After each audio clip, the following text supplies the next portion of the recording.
Praise the lord. యేసయ్య అతి పరిశుద్ధమైన నామములో మీ అందరికీ వందనాలు. ఈ యొక్క దినలేఖన భాగం యోహాను సువార్త 6వ అధ్యాయము 56వ వచనము. నా శరీరము తిని నా రక్తము త్రాగువాడు నాయందును నేను వానియందును నిలిచియుందుము.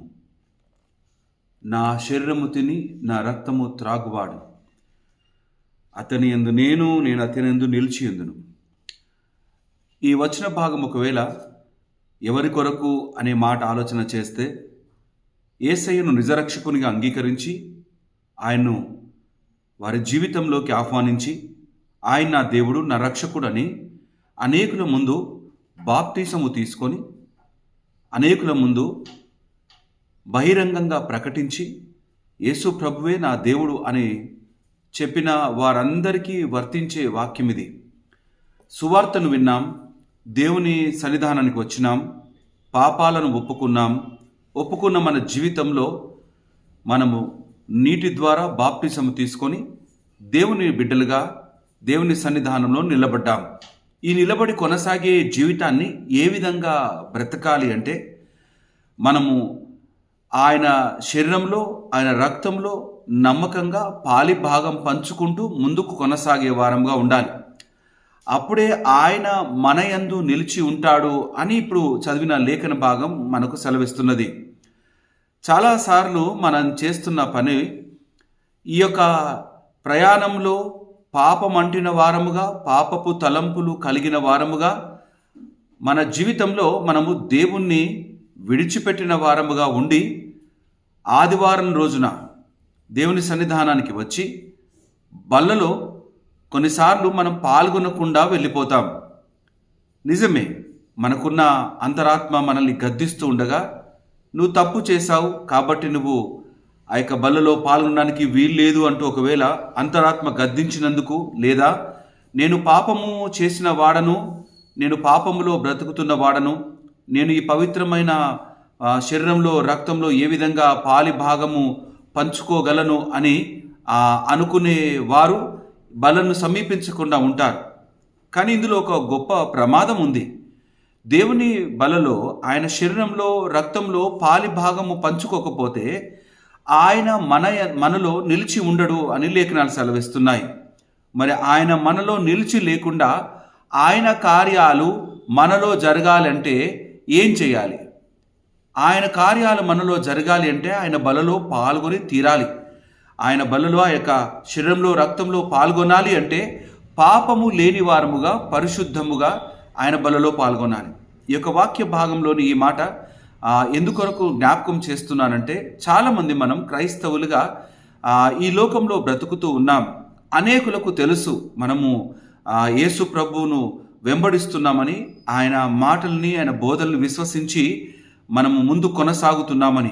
అయితే బయటి వారికి మాత్రం తెలుసు, కానీ మనం ఎంత మట్టుకు ఆ మాటలో నిలకడగా నిలబడి ఉన్నాం, ఆ బోధనల్లో నిలకడగా నిలబడి ఉన్నాం, ఆయన నడిచి చూపించిన ఆ పరిశుద్ధమైన మార్గంలో ఎంతవరకు మనము బ్రతికే వారముగా ఉంటున్నాం. బల్ల అనేది చాలా వ్యక్తిగతమైనది. ఈ యొక్క రక్తంలో శరీరంలో పాలి భాగం పంచుకోవడం అంటే మనల్ని మనము దేవుని సన్నిధానంలో పరీక్షించుకొని నిలబడ్డం. మనలో ఎప్పుడు కూడా బలను సమీపించే అంత బలాన్ని మనకి మనము సంపాదించుకోలేము, కానీ దేవుని వాక్యాన్ని బట్టి మనం సంపాదించుకోగలం. దేవుని మాటలు విన్నప్పుడు విశ్వాసంలో ఉంటాం. విశ్వాసంలో ఉన్నప్పుడు మనము పాపపు స్థితిలోకి జారిపోని వారుగా ఉంటాం. ఆయన కట్టడలను అనుసరించే వారంగా ఉంటాం. ఆ కట్టడలో ముందుకు కొనసాగుతూ ఉన్నప్పుడు ఎటువంటి ఆ స్థితిలోనైనా సరే దేవుని రక్తంలో శరీరంలో పాలిభాగం పంచుకోవడానికి చాలా ఇష్టపడి ముందుకు వస్తాం. ఒకవేళ నీ బ్రతుకులో దేవుని సన్నిధానానికి వచ్చినప్పుడు ఆయన రక్తంలో శరీరంలో పాలిభాగం పంచుకోకుండా నువ్వు ఆగిపోతున్నావు అనంటే, దానికి నీ జీవితంలోని పాపమే కారణమైతే దాన్ని ఇంకా ఒప్పుకోలేదని అర్థం. దాన్ని ఒప్పుకోకుండా నువ్వు యేసు ప్రభువుకు బిడ్డగా, ఈ లోకంలో క్రైస్తవునిగా చలామణి పేరుకు అవుతావు, కానీ నిజ క్రైస్తవునివి ఎప్పుడూ కాలేవు. మనము జీవితాన్ని జీవించాలి. ఆత్మీయ జీవితాన్ని బహుబలముగా నమ్మకంగా జీవించాలి. ఆ ఆత్మీయమైన నమ్మకమైన జీవితము కొరకు ఆయన జీవాహారంగా ఉన్నాడు. ఆయన రక్తమును ఆయన శరీరమును భుజించే వారముగా మన జీవితాల్లో మనం ఉండాలి.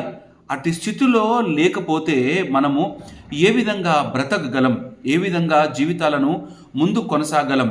ఆయనలో మనం లేకపోతే మనము పాపాన్ని మూటగట్టుకుంటున్న వారం అవుతాం. మనం పరిశుద్ధులముగా కాకుండా ఈ లోకంలో మనము పాపులుగా బ్రతికేస్తాం. ఈ లోకంలో పాపులుగా బ్రతికితే ఒకవేళ నీకు ఏ నష్టం లేదనుకోవచ్చునేమో, కానీ నీలో పరిశుద్ధత లేకుండా దేవుని కార్యాలు జరగకుండా నువ్వు బ్రతికితే నువ్వు నిత్య రాజ్యంలోకి చేరే వాడవుగా ఎప్పుడు ఉండవు. ఆయన నిత్య రాజ్యంలోకి నడిపించేవాడుగా ఉన్నాడు. ఈ యొక్క వచన భాగాల్లోని పై ఒక మాట చదువుతున్నారు.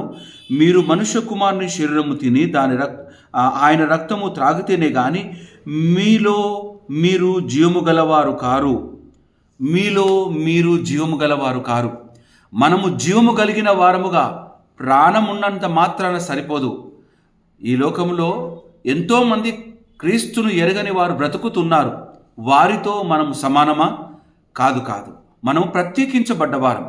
నువ్వు ఆ రక్షకుణ్ణి నా రక్షకుడు అంటూ, నా దేవుడు అంటూ నువ్వు అనేకుల ముందు నువ్వు బాప్తిసము ద్వారా నువ్వు ప్రకటించిన ఈ జీవితంలో బహిరంగంగా నువ్వు క్రీస్తు కొరకు అనేకుల ముందు బ్రతికే జీవితంగా ఉండాలి. కానీ లోకస్తులకు ఒకవైపు, యేసయ్య దగ్గరికి వచ్చినప్పుడు నేను తప్పు చేశానంటూ దూరంగా బ్రతుకుతే ఆయన బిడ్డగా మనం నిలబడలేం. దయచేసి యొక్క మాటలు జాగ్రత్తగా హృదయంలోకి తీసుకుందాం. ఎందుకంటే మనము పాపముతో నింపబడి ఉంటే దేవునిలోని ఆ యొక్క శక్తిని పొందుకోలేము. ఆయన జీవాహారాన్ని మనం భుజించలేము. ఆయన జీవాహారాన్ని భుజించకుండా ఈ లోకంలో బ్రతకలేము. మనిషి రొట్టె వల్ల కాదు, కానీ దేవుని నుండి వచ్చు ప్రతి మాట వలన జీవించును. నువ్వు ఆయన మాట వింటే నువ్వు పరిశుద్ధంగా ఉంటావు. ఆయన మాట వింటే విశ్వాసంలో నిలకడగా నిలబడతావు. ఆయన మాట వింటే పరిశుద్ధమైన జీవితంలో జీవిస్తూ ఆయన బలలో నువ్వు పాల్గొనటానికి హక్కుదారును అవుతావు. హక్కు లేకుండా ఆయన కొరకు ఆయనలో ఆయన బిడ్డగా బ్రతకాలనుకోవడము అది చాలా ఏమాత్రము లెక్కలోకి రాని మాట. దయచేసి ఈ మాటను జ్ఞాపకం పెట్టుకుందాం. ప్రతి ఆదివారం ఈ మధ్యలో కొన్ని సంఘాల్లో నెలకొక్కసారి బలను ఇచ్చేవారుగా ఉన్నారు. అది వారి ఆ యొక్క సంఘపు వ్యవహారాన్ని బట్టి వారు ముందు కొనసాగుతున్నారు. కానీ ప్రతి వారం దేవుని యొక్క సన్నిధానంలో బలలో మనం పాల్గొనే వారంగా ఉండాలి. ప్రతి దినము వారు ఇంటింటా రొట్టె విరుస్తూ ఉన్నారని లేఖనాలు సెలవిస్తున్నాయి.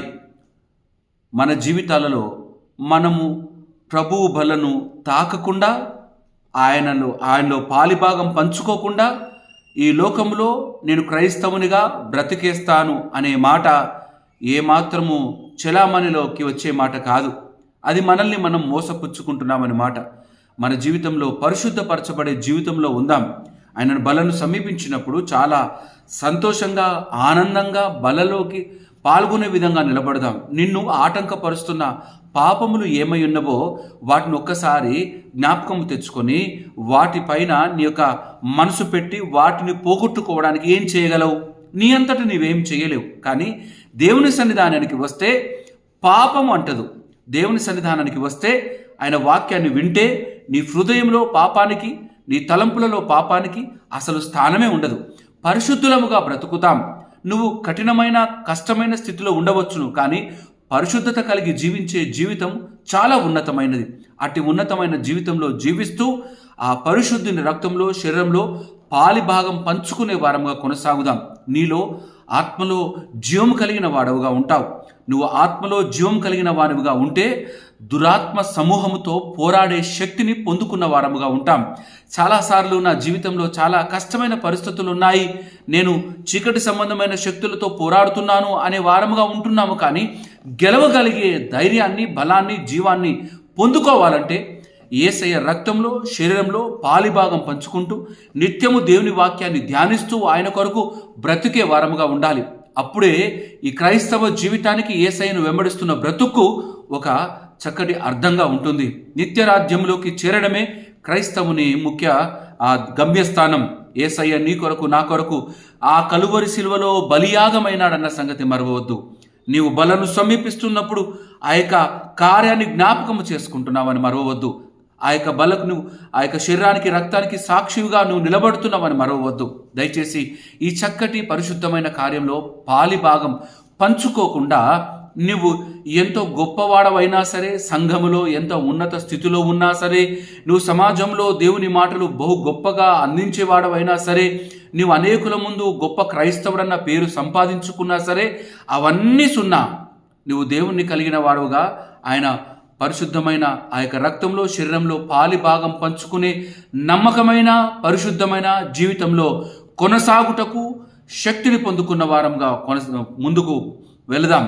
ఒకవేళ ఆ శక్తి నీలో లేకపోతే ఆయన యుద్ధకు వచ్చి పాదాలు పట్టుకొని బ్రతిమిలాడి పాపములు ఒప్పుకొని దేవుని కొరకు నిలబడి ఆయన బలలో పాల్గొనే శక్తిని దయచేయమని ఆయన సన్నిధానంలో ఆయన అర్థించి పొందుకొని ఇట్టి బలమైన జీవితంలో మనం ముందుకు కొనసాగుదాం. దేవుడి యొక్క మాటలు దీవించి ఆశీర్వదించునుగాక. ఆమెన్. తల వంచుదాం. మా యేసయ్య మీకే వందనాలు. నా తండ్రి యొక్క వాక్య భాగం కొరకే వందనాలు. అవును నా తండ్రి, నీ రక్తంలో శరీరంలో పాలి భాగం మేము పంచుకుంటే తప్ప మీరు మాలో ఉండరు. అయ్యా, మీరు మాలో ఉంటేనే గొప్ప కార్యాలు, మీరు మాలో ఉంటేనే నాయన మేము చేసిన తలంపులలో నీ చిత్తంలో నెరవేర్చి నడిపించే వాడవుగా మాకు తోడుగా ఉంటావు. ఎన్నోసార్లు మేము పడిపోయిన వారంగా ఉంటున్నాం. ఎన్నోసార్లు మా శరీరాన్ని మేము పాడు చేసుకున్న వారంగా ఉంటున్నాం. ఎన్నోసార్లు మా తలంపులను నాతోని మేము పాడు చేసుకుంటూ నీ యొక్క పరిశుద్ధ ఆవరణంలోకి రాలేక, నీ యొక్క పరిశుద్ధ బలలో పాల్గొనలేక నా తండ్రి మేము చాలా భయంకరమైన రోత కలిగిన భ్రష్టంతో నింపినబడిన బ్రతుకులో మేము బ్రతుకుతూ ఉన్నాం. అయ్యా, మమ్మల్ని తిరిగి మరొకసారి సరిచేయమని ప్రార్థన చేస్తున్నాను. ఈ వాక్యం వింటున్న బిడ్డలలో నా తండ్రి నమ్మకంగా నా తను ఎంతమంది బిడ్డలైతే నీ యొక్క బలలో పాల్గొనేవారుగా పరిశుద్ధంగా బ్రతుకుతూ ఉన్నారు, అట్టి బిడ్డలను మెండారుగా దీవించి ఆశీర్వదించండి నాయన. నీ యొక్క బలను దూరంగా ఉంటూ ఆయన ఇంకా పాపపు స్థితిలో బ్రతుకుతూ ఉన్నారు. అటు బిడ్డలందరి కొరకే ప్రార్థన చేస్తున్నాను. బిడ్డలను నిలబెట్టండి, ధైర్యపరచండి. వారి పాపపు జీవితాన్ని వారి నుండి తీసివేయమని ప్రార్థన చేస్తున్నాను. పరిశుద్ధమైన బ్రతుకును దయచేయమని ప్రార్థన చేస్తున్నాను. ఇంకా పాపములో కొనసాగుతున్న వారు ఎవరైనా ఉన్నా వారిని అతను మీరు గద్దించండి, సరిచేయండి నాయన. తండ్రి కుమారుని నా తండ్రి గద్దించినట్లుగా బెత్తము పట్టని తండ్రి కుమారునికి శత్రువు అన్నావు నా తండ్రి. అయ్యా, వారిని గద్దించి సరిచేస్తూ నాయన నీ ఉలితో చెక్కి నా తండ్రి నీ సన్నిధానంలో పరిశుద్ధులతో కలిసి నాయన ఆ యొక్క బలలో పరిశుద్ధముగా పాల్గొనుటకు సహాయం దయచేయండి నాయన. జీవించే ఈ జీవితము నీది, నమ్మకంగా జీవించుటకు నీ శక్తితో ప్రతి బిడ్డను నింపి నడిపించమని ప్రార్థన చేస్తున్నాను. ఎవరిలో పరిశుద్ధత కలిగి ఉంటారో, ఎవరు నిన్ను కలిగి ముందు కొనసాగుతారో వారి జీవితాల్లో విజయాలు, ఆనందము, సంతోషము ఎల్లవేళలా నా తండ్రి నిండబడి ఉంటుంది. అయ్యా, అట్టి నింపుదలతో నా తండ్రి నాయన ప్రతి బిడ్డకు సహాయం దయచేయమని ప్రార్థన చేస్తున్నాను. ఈ యొక్క ప్రార్థనలో ఏకీభవిస్తూ అవును నా తండ్రి, నేను కూడా నీ యొక్క పరిశుద్ధ బలలో పాల్గొనుటకు నాకు శక్తిని దయచేయి దేవా, నాలో ఉన్న పాపపు స్థితిని తీసివేయి అంటూ నా తండ్రి నమ్మకంగా పలుకుతున్న ప్రతి బిడ్డ కొరకే ప్రార్థన చేస్తున్నాను. సహాయం దయచేయి దేవా, సహాయం దయచేయి. అటు బిడ్డలకు నీ శక్తితో నింపమని ప్రార్థన చేస్తున్నాను దేవా. సహాయం దయచేయండి నా తండ్రి. వర్ధిల్లతలోకి వచ్చులాగున నా తండ్రి వారి నాయన వారి జీవితం ఫలభరితముగా బ్రతుకులాగున నా తండ్రి పాపము లేని వారిగా నమ్మకంగా నీ బలలో పాల్గొంటూ పరిశుద్ధులతో కలిసి నాయన నా తండ్రి కొనసాగుటకు, విశ్వాస జీవితంలో నమ్మకంగా బ్రతుకుటకు నీ కృపలో భద్రపరిచి సహాయం దయచేయమని ప్రార్థన చేస్తూ స్తుతులు చెల్లిస్తూ ఈ దిన దీవెన ఆశీర్వాదాలతో నింపి కావలసిన ప్రతి అక్కర్లతో నింపి నా తండ్రి నాయన సమృద్ధితో నింపి నడిపించమని స్తుతులు చెల్లిస్తూ యేసయ్య అతి పరిశుద్ధమైన నామములో అడిగి ప్రార్థించి వేడుకుంటున్నాము నా తండ్రి. ఆమెన్. అందరికీ ప్రైజ్ ద లార్డ్. మీ దేవుడు మిమ్మల్ని అందరినీ దీవించి ఆశీర్వదించునుగాక. ఆమెన్.